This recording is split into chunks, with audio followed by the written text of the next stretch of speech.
Okay, so the title is Ripskin and comes from a short story I worked on a couple years ago in a writing workshop. Shrewfish Media is what I'd call a game production company if I owned one, which I don't. But it's a combination of two names I've used online for a long time. The genre is fantasy RPG, and the target audience is teens and young adults, both genders, and pretty much anyone who enjoys sandboxy worlds that you can explore.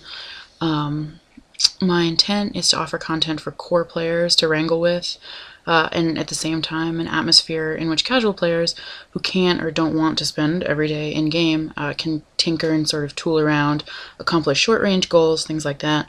The platform I envision for the game is PC, and it is an MMO. You live on the grounds of the Loyal Society, an organization once dedicated to defending the monarch and the kingdom against threats now considered merely folklore. By your time, the society functions as a convenient answer to noble families' extraneous second, third, and fourth-born children. You left your family's home at a tender age to live at the society house.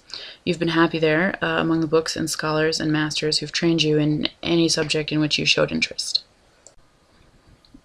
Okay, it's not fancy, but this is how I map out locations. This is the top floor of the Loyal Society house.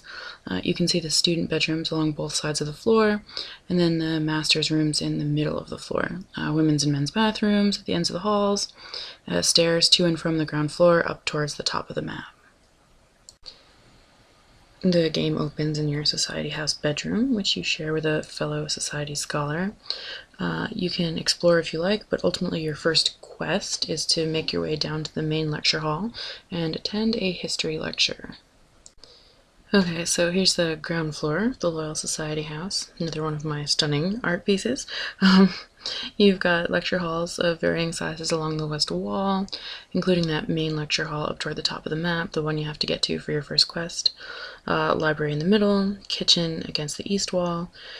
Kitchen leads into the dining room. Toward the bottom of the map you can see the headmaster's quarters, a little more luxurious than those of the other master's rooms, and the receiving and meeting rooms.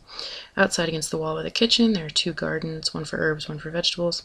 I want all this stuff to be as interactive as possible, with all sorts of options for interacting with the environment. I know that's a programming pain in the ass, but it's what I always want when I'm playing a game. And it's something I've heard a lot of other players say repeatedly, that they want more ability to interact with the environment and things in it, so I think it'd be worth working toward. Also, I have no idea what that would involve, so I can very casually say that it would be worth working toward. Okay, so first quest, you're basically learning about the history of your character's people and getting a sense of the world that you're entering into and the story you're entering into and where you're entering into that story. And what I'm also interested in here is the options, because I was saying I want a lot of environmental interaction, but I also would like a lot of options for interacting with NPCs during quests and stuff.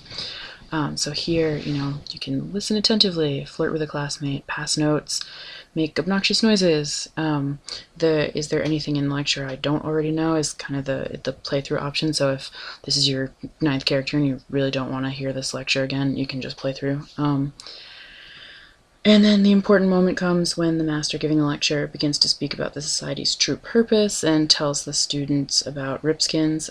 So those are like the kind of requisite parts, but you could go through, multiple options during the lecture, and I want to make that possible. And I can see how that would work story-wise. A little bit shaky on how that works in terms of the programming of a game, but ripskins. They were like us, but not truly human. They sliced their skin to vent the energy that built up in their blood. The energy was a dark power they used to try to destroy the kingdom. So at this point, no one seems to remember anymore how the Loyal Society fought against the Ripskins. But the master lectures, we must not forget, we must remain vigilant against the resurgence of the Ripskins and the evil in their blood. To that end, there are signs to look for, and so then he gives you the signs that would tell you if someone's a Ripskin. So there are 4 major signs of Ripskins.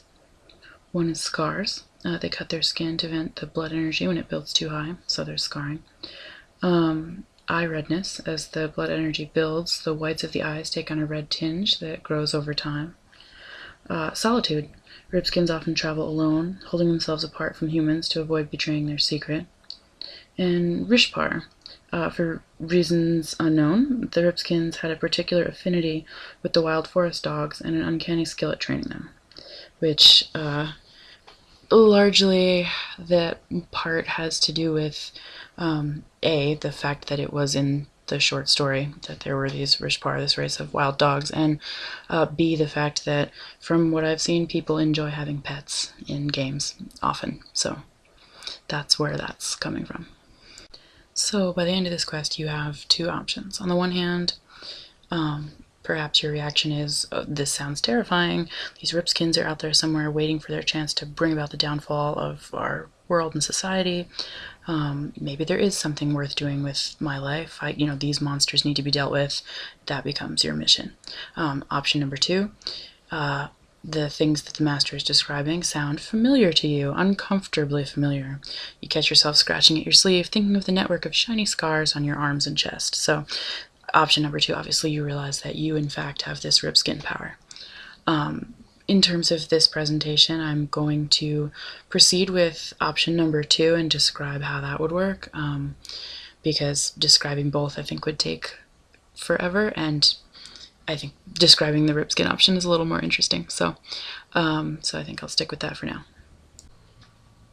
So you have a secret. It wells up inside your blood until you have to release it. You tell no one, you hide the telltale marks as best you can. Because now at this point, of course, you know that you're not going to get a very good reception if the people around you know what's going on with you. You've always known that something was a little strange, because you didn't see other people kind of cutting themselves and stuff, and you always had a sense that you had to keep it hidden, but you really didn't understand like the importance of it until now. So now you've got this terrible secret, and you have to kind of figure out how to proceed from there.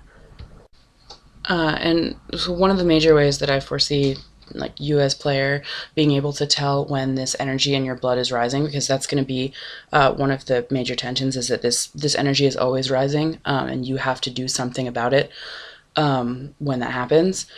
Either you need to cut yourself to release the energy, or you need to use the energy in some way, which at a later point you'll know other ways to use it, but when you're first starting out, the only thing you know how to do is to cut yourself to kind of vent it.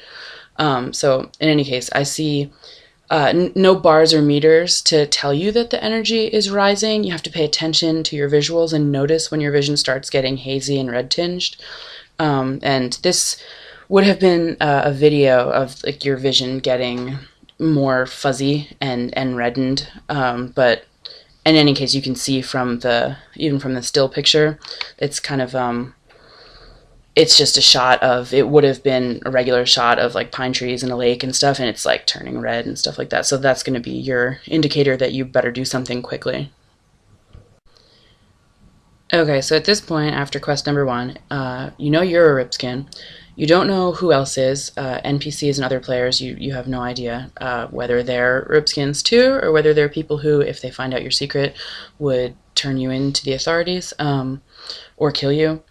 Your very basic goal is survival, and maybe more. It's up to you. I want it to be something where you could try to live a normal life as best you can, hiding what you are, taking up a trade, or joining the court in the capital city, traveling as a bard. You have all different options. Or you can follow quest lines toward learning more about what you are as a ripskin and why, and how to use your power. So you have kind of you have multiple ways you can go, and the important thing for me is that it includes a sense of you wouldn't actually have to go on a whole bunch of quests to kind of, come into your power and do something that I don't quite know how to put that, but basically you could just choose to do something very mundane if you wanted to. So that's the general sense of things. Sorry I couldn't be in class today, but I would really appreciate it if people would give me any kind of comments they might have, and ideas and stuff like that. You could always email them directly to chris.lehman@gmail.com, crys.lehman@gmail.com. So thanks a lot.